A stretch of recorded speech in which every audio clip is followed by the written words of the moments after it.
Message, কিছু মিটিংয়ের কথা এইসবের উল্লেখ আছে।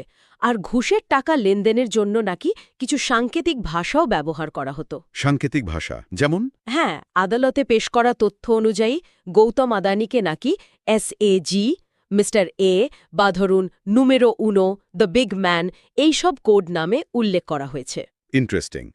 শুধু ঘুষি নয়, আরও অভিযোগ আছে শুনছি। হ্যাঁ, আরও 4টে অভিযোগ রয়েছে। একটা হলো সিকিউরিটিজ জালিয়াতির ষড়যন্ত্র, মানে বন্ড ইস্যু করে বিনিয়োগকারীদের প্রতারণা করার চেষ্টা। 2টো অভিযোগ আছে নির্দিষ্টভাবে 2020 আর 2021 সালের বন্ড সংক্রান্ত জালিয়াতির। আর শেষটা হলো বিচার প্রক্রিয়ায় বাধা দেওয়ার ষড়যন্ত্র। বিচার প্রক্রিয়ায় বাধা দেওয়া মানে প্রমাণ নষ্ট করা বা? হ্যাঁ, ওই রকমই প্রমাণ নষ্ট করা বা ধরুন তদন্তকারীদের ভুল তথ্য দেওয়া, এই জাতীয় অভিযোগ। বুঝতে পারছি, এই খবরটা ভারতে নিশ্চয়ই একটা বড় আলোড়ন ফেলেছে।